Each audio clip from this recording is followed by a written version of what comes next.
महावीर तुम्हारे चरणों में श्रद्धा के कुसुम चढ़ाए हम ऊंचे आदर्शों को अपना जीवन की ज्योति जगाए हम महावीर तुम्हारे चरणों में श्रद्धा के कुसुम चढ़ाए हम।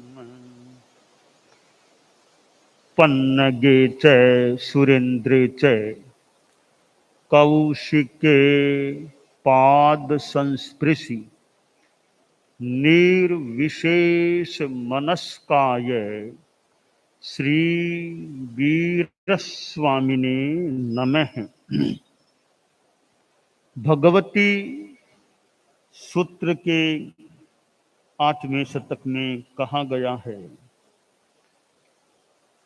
निगंथेय गा वै कुलम पिंडवाय पडियाए पवित्रेणम अर्णयरे अकिच्चट्ठाणे परिसेविये तत्सणम एवं भवति इहेव ताव अहम एयस्य ठाणस्य आलोएमि परिक्कमामि निंदामि गरिहामि विउट्टामि विसोहेमि अकरणयाय अभ्युत।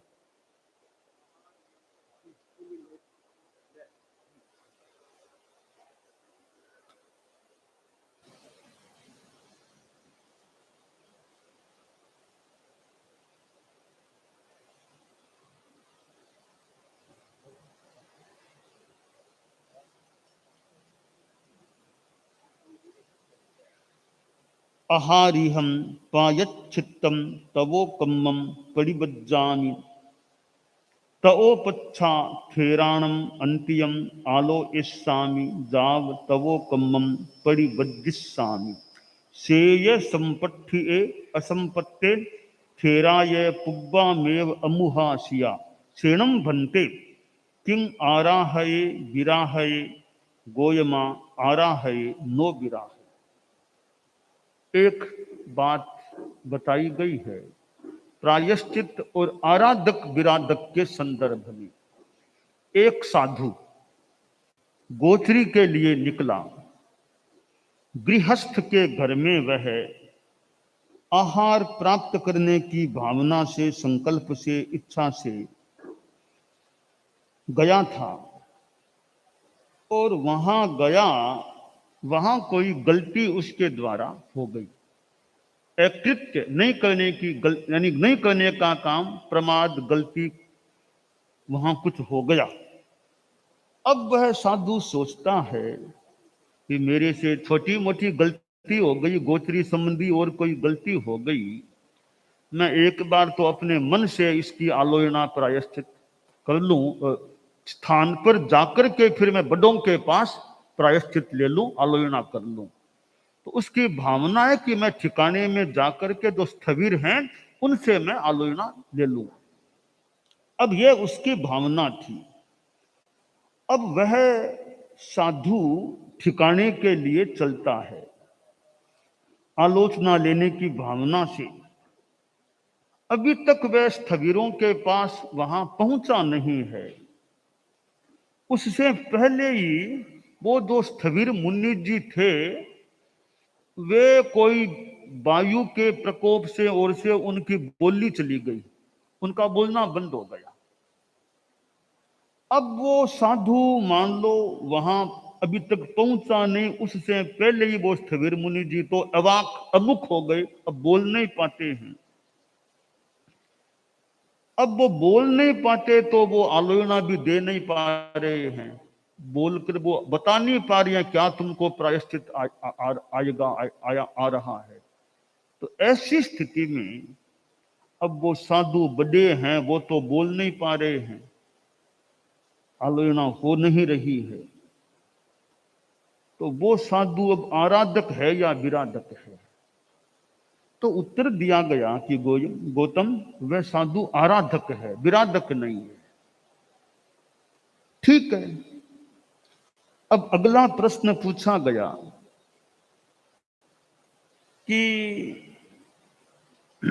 वो साधु जो ठिकाने की ओर यानी स्थविरों के पास जा रहा था, तो चलते चलते वो अभी तक पहुंचा नहीं है। मान लो मार्ग में ही कोई तकलीफ हो गई, उसकी वाणी चली गई, अब वो बोल नहीं पाता है। कोई वायु का कोई ऐसा प्रकोप हुआ, वो बोलने में असमर्थ हो गया है। अब वो मान लो ठिकाने में चला भी जाए, किंतु अपनी बात कह नहीं पा रहा है, बोल नहीं पा रहा है। मन में भावना है मैं आलोचना करूं, पर वाणी साथ नहीं दे रही है, असमर्थ हो गया है। अब वो आलोचना नहीं कर पा रहा है, वो साधु आराधक है या विराधक है? तो कहा गौतम वे आराधक है, विराधक नहीं है। ठीक है। तीसरी बात कि वो साधु गोत्री वाले घर से चला था, आलोचना लेने की भावना से थविर मुनि जी के पास जा रहा था। वो उनके पास पहुंचा ही नहीं, उससे पहले ही वो थविर मुनि जी का आयुष्य पूरा हो गया, वो काल धर्म को प्राप्त हो गए। तो अब वो आलोचना मान लो नहीं कर पाया, वो तो रहे नहीं, तो वो साधु आराधक है या विराधक है? का गौतम वो आराधक है, विराधक नहीं है। तो मान लो वो साधु जा रहा है, स्थविर मुनि जी तो स्वस्थ है, ठीक है, वो रास्ते में आजकल जैसे कोई दुर्घटना घटना कुछ भी हुआ, कारण बना, वो साधु देवलोक हो गया, आलोचना ले ही नहीं पाया स्थविर मुनि जी के पास, तो वो आराधक है या विराधक है? तो गौतम वो आराधक है, विराधक नहीं है। तो ऐसी जो अशक्यता की आलोचना हो नहीं पाई, चाहे स्थविर अमुक हो गए, खुद अमुक हो गया, स्थविर काल कर गए, खुद काल कर गए, ऐसी कोई भी स्थिति बन जाए और वो आलोचना नहीं कर पा रहा है वो साधु जो है, तो वो ऐसी स्थिति में अनेक स्थितियों में आराधक है या विराधक? तो क्या वो साधु आराधक है, विराधक नहीं है। इसी प्रकार कोई साधु बाहर पंचमी के लिए गया या और कोई बिहार भूमि के लिए गया था, वहां कोई गलती हो गई, दोष हो गया, उसकी भी आलोचना करनी थी, वही बातें हैं, वो साधु अमुक हो गया, वो हो गया, तो आराधक है या विराधक? इसी प्रकार कोई साध्वियां गोचरी के लिए गई और साध्वी जी से भी कोई गलती हो गई, तो वो भी उन्होंने भी सोचा भी कि अभी तो मैं थोड़ा खुद ही कर लूं, बाद में ठिकाने में जाकर के जो प्रवर्तिनी साध्वी जी हैं, मुखिया साध्वी जी हैं, जिन्हें प्रवर्तिनी कहा गया है आगम में, उनके पास मैं जाकर के आलोचना करूंगी। तो वही बातें उनके लिए, वो अमुक हो गई, खुद अमुक या काल कर गई, वैसा हो गया, तो वो साध्वी जी की आलोचना हुई नहीं। तो वो साध्वी जी आराधक है या आराधिका है या विराधिका है? कहा वो साध्वी जी आराधिका है, विराधिका नहीं है। कभी ये कैसे आलोचना बड़ों के पास की ही नहीं तो आराधक कैसे हुआ? बड़ों के पास न मुनि जी ने स्थविरों के पास की, न साध्वी जी ने प्रवर्तिनी साध्वी जी के पास की, फिर वो आराधक आराधिका कैसे हो सकते हैं? इसका उत्तर दिया गया कि जैसे कोई आदमी है, भेड़ के लोम, हाथी के लोम, कपास के धागे आदि, उनके 2-3 कई मान लो खंडों में कर दिए,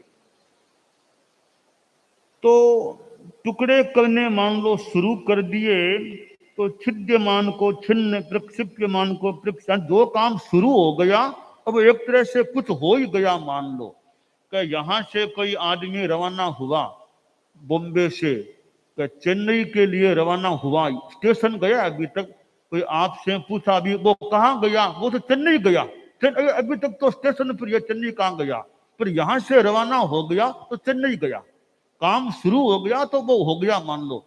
तो इसी प्रकार वो साधु या साध्वी है, अब उनके मन में संकल्प था कि मुझे आलोचना करनी है, उस संकल्प के साथ वे चले थे।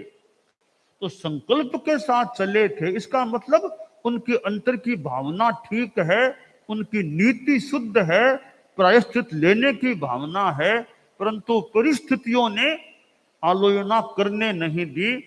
कोई आयुष्य पूरा हो गया, कुछ भी हो गया, तो उन परिस्थितियों के कारण से वे आलोचना से वंचित भी रह गए हैं, पर मन में उनके भावना पक्की थी कि मुझे प्रायश्चित करना, अपनी गलती बता करके दंड लेना है। तो वो नहीं कर पाए बड़ों के पास आलोचना, तो भी वो साधु साध्वी आराधक हैं, वो विराधक नहीं है। यानी उनकी एक तरह से शुद्धता मानी जा रही है, उनको अपराधी अब नहीं मान के वो निरपराध के रूप में उनको माना जा रहा है।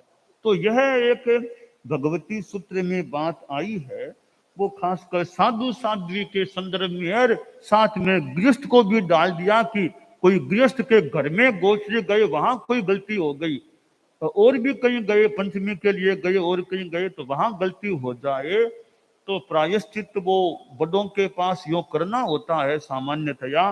बाई चांस न हो पाए, किसी स्वास्थ्य की स्थिति के कारण या काल आ जाए ऐसे कारण से, तो मानो की स्थूल भाषा में उनको माफ है, वो गलती का प्रायश्चित न भी कर सके बड़ों के पास, तो भी उनका रास्ता साफ है। कोई ऐसी वो दोष अशुद्धि वाली इतनी बात नहीं रहेगी तो वो विराधक रह सके, क्योंकि भावना मूल शुद्ध है।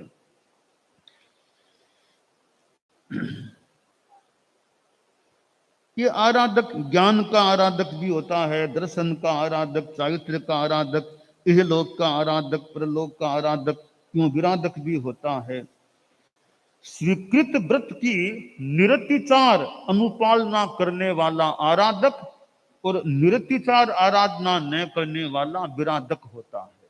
अब निरतिचार का, अब गलती तो मान लो इंसान है, कहीं गलती तो हो सकती है, पर गलती की शुद्धि का प्रयास हो। उदाहरण के लिए मान लीजिए कोई आप जा रहे हैं, रास्ते में कोई कीचड़ था और कुछ छिंटे आपके पैंट आदि के गंदे कीचड़ के लग गए। ठीक है, लग गए, रास्ता ऐसा ही था, कीचड़ था तो छिंटे उछले, कोई वाहन निकला, छिंटे आप में पड़ गए तो कपड़े थोड़े गंदे हो गए। अब आप घर पर जाकर के उन कपड़ों को मान लो धो लिया, साफ कर लिया, सर्फ साबुन से किया, सुखा दिया, तो कपड़ा वापस ठीक हो गया। इसी तरह यह संयम की चद्दर है।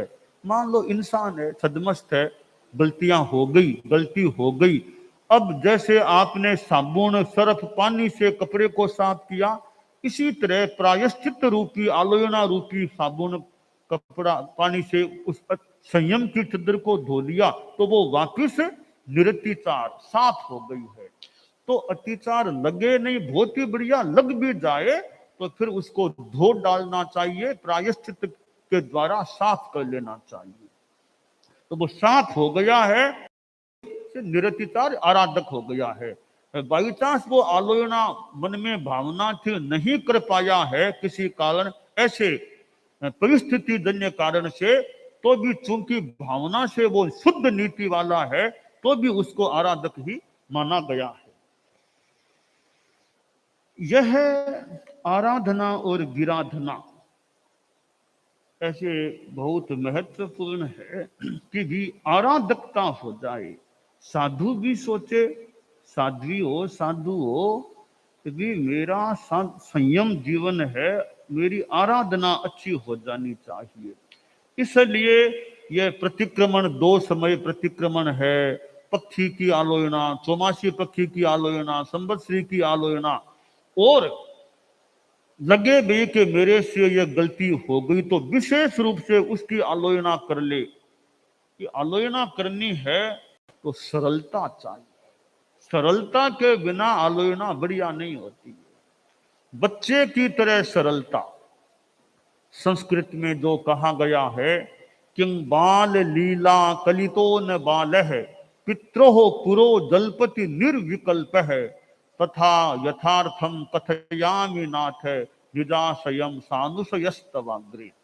जैसे बाल लीला वाला बच्चा है, वो माँ बाप के सामने मन में आई वो बात कर देता है, मन में आया माँ बाप को कर देता है, बिना लाग लपेट के अपनी बात माँ बाप के सामने बोल देता है। तो उसी प्रकार बिना लाग लपेट दाव पेन छल कपट लुकाना छिपाना ये सब छोड़ करके है वैसी बात बड़ों को बता दे सरलता से, तो आलोचना अच्छी हो सकती है। तो आलोचना की महत्वपूर्ण शर्त है कि हमारे में अंतःकरण की सरलता है या नहीं, बात को रखने में सरलता कितनी है। शास्त्र में कहा गया सो ही उज्जुय भूयस्य, जो ऋजुक भूत है, ऋजु है, उसकी शुद्धि होती है। बात को खुद ने तो बताया ही नहीं, दूसरों ने पूछा बड़ों ने तो भी बात को छिपा लिया, कपट कर लिया, या तो पूरी अस्वीकार कर दिया, थोड़ी बहुत, मतलब सरलता में कमी है। सरलता में कमी है तो शुद्धि में कमी की संभावना मान करके, तो भी डॉक्टर के पास जाना है तो बीमारी को छिपाना क्या है, डॉक्टर से बीमारी को क्या छिपाना, बीमारी बता देंगे तो डॉक्टर उसका इलाज कर सकता है, बीमारी को बताए नहीं डॉक्टर कितना क्या इलाज कर पाएगा। तो डॉक्टर से बीमारी को मत छिपाओ, गुरु से दोष को मत छिपाओ। तो डॉक्टर बीमारी का इलाज कर सके, गुरु या जो भी बड़े हैं वो प्रायश्चित के इलाज के द्वारा दोष का परिशोधन कर सके, करा सके। तो यह सरलता आलोचना के लिए महत्वपूर्ण अर्हता है। अपनी बात बताओ, बच्चे की तरह रिजु होकर के बताओ, और बाद में जो बड़े प्रायश्चित बताएं, तपस्या बताएं और कुछ बताएं, तो उसको शिरोधार्य करके उस तपस्या का निर्वहन कर लो। जैसे गुरु ने बता दिया भाई यह गलती है, तुमको 9 उपवास करने हैं, अब बता दिया उसको स्वीकार करो कि भी ठीक है, स्वीकार करके भी जितना जल्दी मेरा उतर जाए प्रायश्चित 9 उपवास करो, करके उतारो। अब कह भी 9 उपवास तो मेरा शरीर इतना सक्षम नहीं है कि 9 उपवास में कर सकूं, यह सक्षमता तो शरीर में अभी है नहीं, तकलीफ है, बीमारी है। तो गुरु से यह को भी 9 उपवास आपने गिराए, मुझे स्वीकार तो है, पर मैं 9 उपवास करने में अभी मेरे शरीर की स्थिति नहीं है, अगर कोई दूसरा अल्टरनेट आप कृपा कर दे दो तो उस पर ध्यान दो। तो गुरु कह दे ठीक है 9 उपवास नहीं कर सको, 18 एकासना कर दो, हाँ यह तो कर दूंगा, कर सकता हूं, तो वो कर दो। तो वो भी मुश्किल है तो बिगड़ डाल दो, तो ठीक वो तो फिर बड़े अल्टरनेट जो बताएं उस पर ध्यान दे लो। तो यो आखिर जो बड़ों के द्वारा बताया जाए उसके अनुसार वो तप या जो भी बताए वो वहन करने का प्रयास करें, यह हमारे लिए शुद्धि का उपाय होता है। कभी कभी भी न बिगड़ टाल सकता न एकासना, ये सब मेरे अभी दवाई आदि चल रही है, मैं कर नहीं पाऊंगा। तो गुरु कहते ठीक है तुम इतना स्वाध्याय कर लो, वो तो स्वाध्याय कर लो, इतने घंटे इतने गांठे तुम्हारे अल्टरनेट ये बता रहे हैं, तो वो करने का प्रयास, यानी अंतर मन में भावना भी जो मुझे मिले उसको मैं उतारने का, पूरा करने का प्रयास करूं, यह हमारे लिए आराधकता का, शुद्धि का बढ़िया उपाय हो सकता है।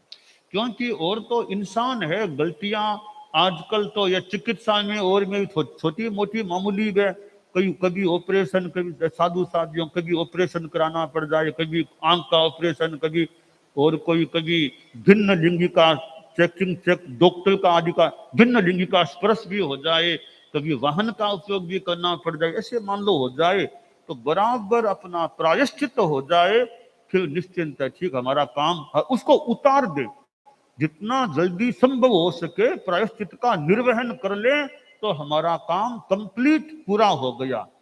डॉक्टर ने दवाई बता दी, प्रेस्क्रिप्शन आपको दे दिया है, अब मरीज का काम होगा अभी दवाई खरीदो, केमिस्ट के पास जाओ, दुकान या मंगवाओ, दवाई मंगवाओ, फिर जैसा डॉक्टर ने कहा वैसे दवाई लोगे, कि दिन में 3 बार टेबलेट लेनी है, कभी इंजेक्शन, वो सारा का सारा कोर्स पूरा करो, तो डॉक्टर के निर्देश का पालन हुआ, फिर कोई आपकी बीमारी ठीक होने की भी आशा संभावना मान लो हो जाए। डॉक्टर ने प्रेस्क्रिप्शन दे दिया, आपने लेके रख दिया, न तो दवाई लाए न मंगवाई न खाई, अब तो बीमारी कैसे क्या ठीक हो। तो पूरा काम कब होगा कि डॉक्टर को आपने दिखा दिया, डॉक्टर ने प्रेस्क्राइब कर दिया, आपने दवाई मंगवा ली, आपने बराबर दवाई ले ली, तो पूरा काम संपन्न हो गया आपका। इसी गुरु के पास चले गए, अपनी गलती बता दी, गुरु ने प्रायश्चित बता दिया, फिर आपने वो पूरा कर दिया, निर्वहन कर लिया, तो कंप्लीट कार्य हो गया। तो यह आराधकता और शुद्धि का उपाय होता है। तो यह प्रायश्चित और प्रतिक्रमण दो ऐसे उपाय हैं जिनसे हमारी आराधकता अच्छी हो सकती है। एक तो साधु साधिया हम लोग हैं खास करके कि प्रतिक्रमण हमारा ठीक हो जाए, सुबह शाम 2 समय का है वो ठीक तरह हो जाए, और दोष का प्रायश्चित बड़ों से गाड़ी, संयम की गाड़ी ठीक चल सकती है, ठीक रह सकती है। तो यह भगवती सूत्र में आराधक विराधक की जो बात बताई है, आराधिका विराधिका की भी, तो भाई मन में नीति शुद्ध है, फिर तुम आलोचना न भी ले पाए बड़ों के पास, तो भी मानो 100 गुना माफ है, तुम आराधक हो सको। दानान शिष्ठम अभयपयानम सच्चे सुया अनवज्जं वयंती तवे सुया उत्तम बंभचेरम लोगुत्तमे समनेना।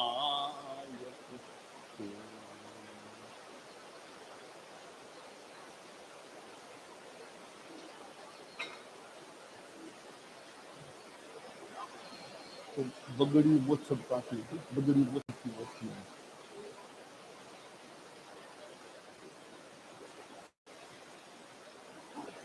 कालू यशो विलास, अब मर्यादा महोत्सव सुधरी कालूगण को निर्णीत है, और अब सोजत रोड सो प्रस्थान हुयो है, और सुधरी पधारनो है, सुधरी पधार रहा है।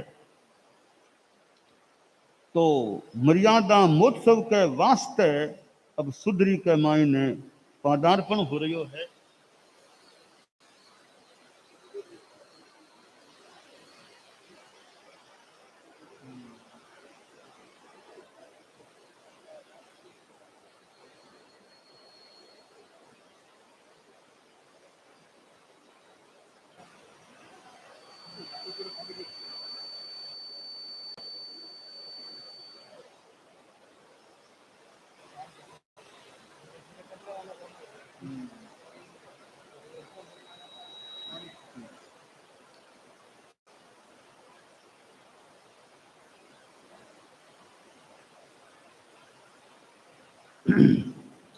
महिमागर मुनिवर थारे इन उनिहार समरस बरसा बरस गुण सागर गुरुवर निरख निरख आस्तिक नास्तिक सारा जन सुधरी पूज्य पधारे सोजत रोड शोरे संग संपदा भारी श्रमण सत्यारी रे महिमागर मुनिवर थार इन उनिहार समरस बरसा बरस पूरजन ठाकुर साहिब सामे लो सझोरे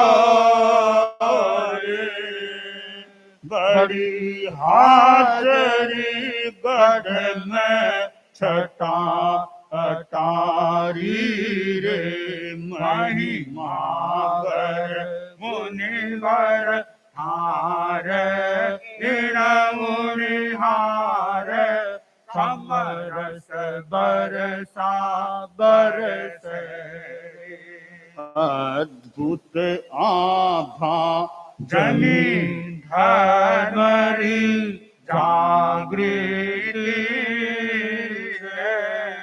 पुरपति दो दुर्गुण गुरु चरण चढ़ावे रे महिमा कर गुरुवर थार इन मुनिहार समरस बरसा बरसे। तो अब कालुगनी सुधरी यानी बगड़ी सुधरी पधारे। बगड़ी नाम थोड़ो अपशकुन सो लागे तो सुधरी सुधरी बिना मान लो बोलियो गयो है। और सुधरी पधारे साथ में साधु साधिया को समुदाय साथ में संपदा सागे श्रवण सत्यारी। और इन्हें पुरजन ठाकुर साहिब गांव का लोग और ठाकुर साहब गुरुदेव के सामने आ रहा है। और गुरुदेव बड़ी हाजरी को प्रोग्राम बैठे बगड़ी में करियो वो गढ़ के मायने गढ़ में बड़ी प्रोग्राम बहुत अच्छी छट्टा लागी। बड़ी हाजरी सामान्य कहो जावे आजकल भी वो भी पहली भी उसी हाजरी हुए 14 की ओर की हाजरी हुए तो कई बार संता की पंक्ति लागे। सत्यारी हमेशा को संता की लाग्या करती तो जिके दिन सत्या की भी पंक्ति लगा दे वह बड़ी हाजरी हो जाए। कोरा संता की लगे तो वह एक सामान्य हाजरी होगी। सत्या की पंक्ति लाग जाए वह बड़ी हाजरी हो जाए।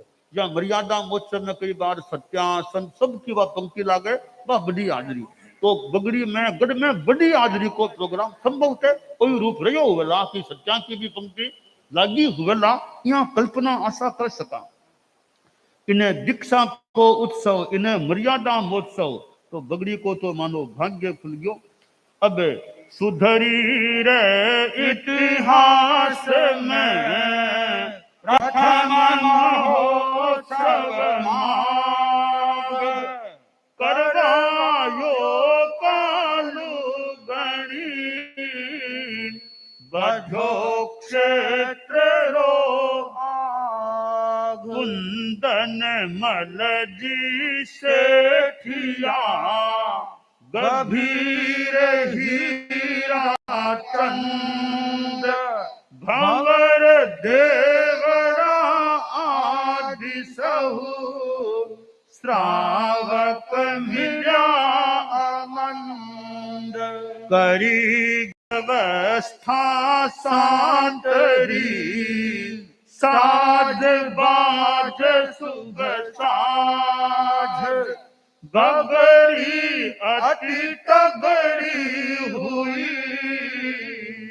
सारो खिलो समा। एक दिवस इन शहर में श्री भिक्षु गणनाथ विकट विकट संकट सया सुमरत दिल दहरात आरन मिलो अरोगण रहन मिलो न ठाण जेत सिंह की छतरिया जाकर जम्या मशाल आलीशान इमारता हाजर आज अनेक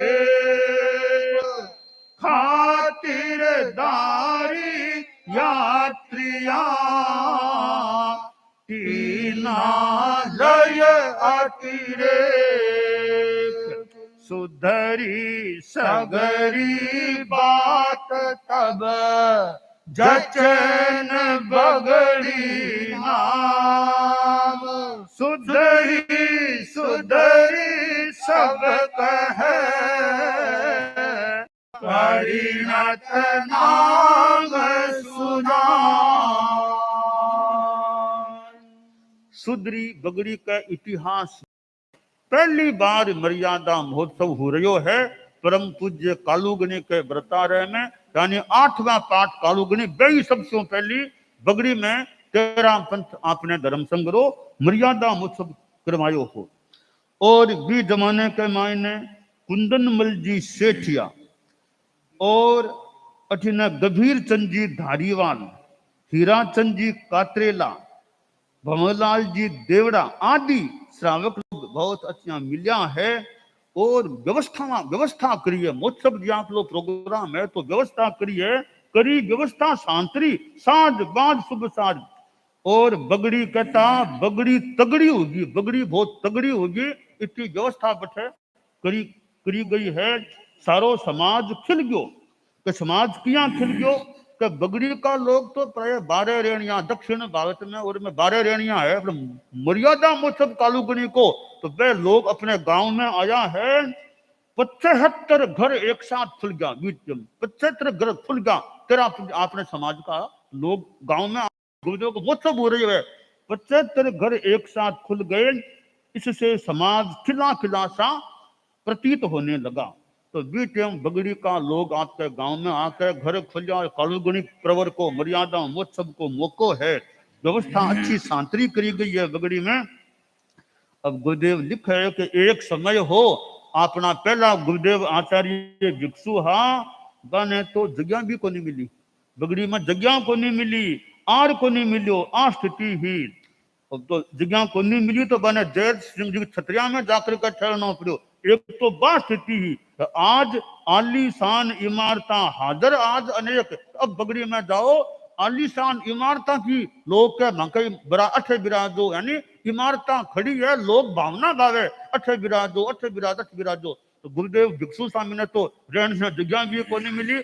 आज तो कितनी भावना कितना स्थान मिल जावे बगड़ी में रहने के वास्ते जो भी।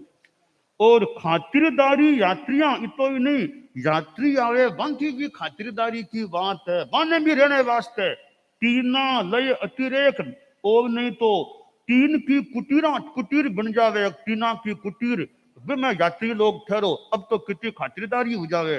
तो मर्यादा महोत्सव है तो लोगों को भी आवागमन। और अब तो बगड़ी काई, अब तो सारी बात सुधरी सगरी बात तब जचे न बगड़ी नाम, बस बात सारी सुधर गई। अब बगड़ी नाम क्यों बोला, अब तो सुधरी बोलो, सुधरी सब कहे परिणत नाम सुना। अब कांठा में गुरुदेव पधार गया है तो अब मेवाड़, अब तो मेवाड़ भी खन ही है। तो मेवाड़ का लोग अब कभी गुरुदेव ने मेवाड़ में जावा, इतना दूर पधार गया गुरुदेव, मेवाड़ ये पड़ोस में पधार गया, कांठा में है। अब मेवाड़ भी कृपा करानी चाहिए, मौको भी है, बहुत दूर तो मेवाड़ है को नहीं। तो मेवाड़ का लोग अब करियो, कालूगनी ने निवेदन है अब आप मेवाड़ में पधारो।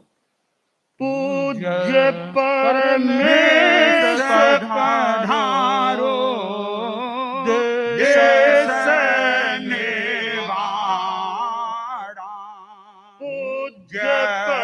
परमेश पधारो देश निवाड़ा, तारो अधितारण हार थारो, एकमात्र आधार पूज्य परमेश पधारो देश नेवाड़ा। श्रावक नेवाड़ निवासी उत्कट अभिलाषी, विनवे चरणा सिरनाथ, विनवे चरणा सिरनाथ पूज्य परमेश पधारो देश नेवाड़ा। जुगरा जुग गीता गणी बर रह गया मेरी, जुग का जुग बीता गणी बर रह गया मेरी गीता, अब तो ले सब लो साथ, अब तो ले सब लो साथ, पूज्य परमेश पधारो देश मेवाड़ा, ऊंचा ऊंचा शिखरास्यू शिखरी सुहाना, शिखर्या सुहरित अपार, झर झर झरता निर्झरणा, उज्ज्वल वरणा, किरणा दुधारी धार, पूज्य परमेश पधारो देश मेवाड़ा, बागा बागा बड़ भागा, कोयलिया कूजे गूंजे, गौवर बिच शेर लंबी, खोगाड़ा नाड़ा बाड़ा ने खाड़ा, नदिया रो नहीं निवेर, पूज्य परमेश पधारो देश मेवाड़ा।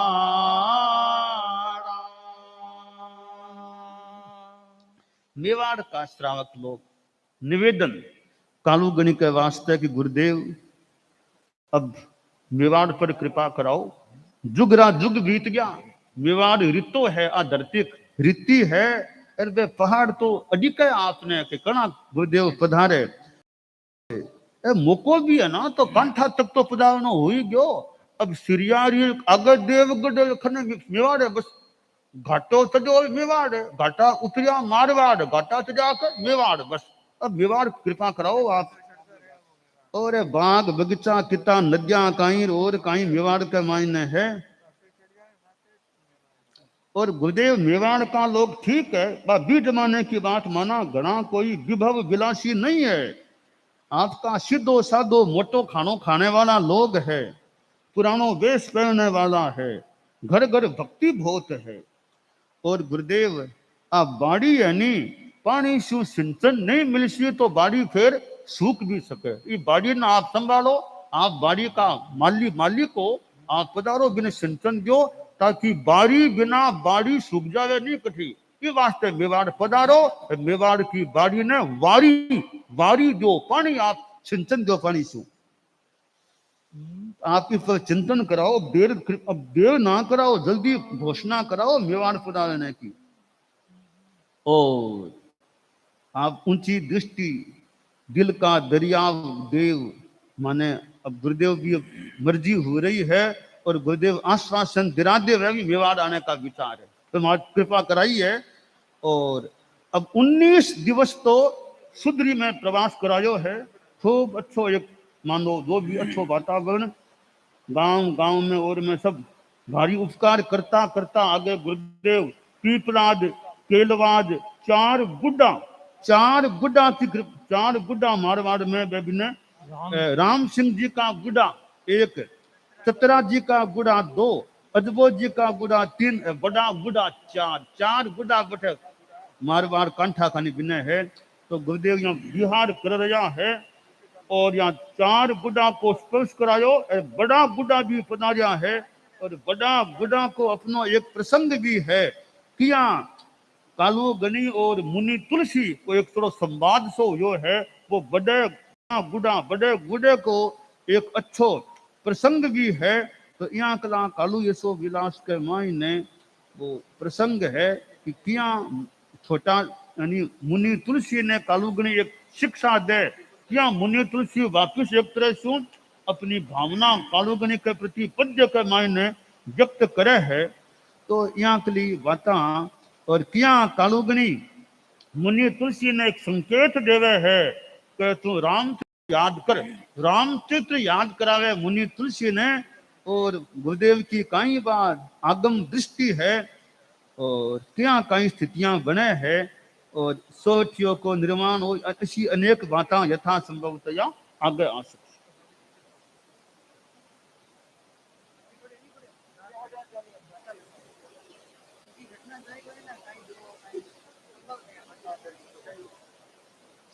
वो 21 का फल करा देते हैं। 21 रंगी में आज चोले वालों का नंबर है, आज चोले वालों को प्रस्थान करना है 21 रंगी में। और लाडला तो है ही, लाडला ने आगे बढ़ने को दिया अवसर है। आज जो चोले वालों को नंबर आ रही है तो वो खड़े खड़े या बैठे बैठे जैसे भी अनुकूलता हो 21 रंगी में जो जुड़े हुए आज जुड़ रहे हैं वे प्रत्याख्यान ले सकते हैं। सूर्य उगय अगतठं प्रत्यखाम यथनं खाइमम साइमं अपाणं वोचरामि, कल सूर्योदय तीनों आहारों का त्याग है। और कोई स्फुट उपवास बेला तेला ऐसा कोई प्रत्याख्यान करना हो तो वे भी कर सकते हैं। कल सूर्योदय तक तीनों आहारों का त्याग है। अरहंता मंगलम सिद्धा मंगलम साहू मंगलम केवल्य पन्नतो धम्मो मंगलम। अरहंता लोगुत्तमा सिद्धा लोगुत्तमा साहू लोगुत्तमा केवल्य पन्नतो धम्मो लोगुत्तमो। अरहंते शरणं पवज्जामि सिद्धे शरणं पवज्जामि साहू शरणं पवज्जामि केवल्य पन्नतम।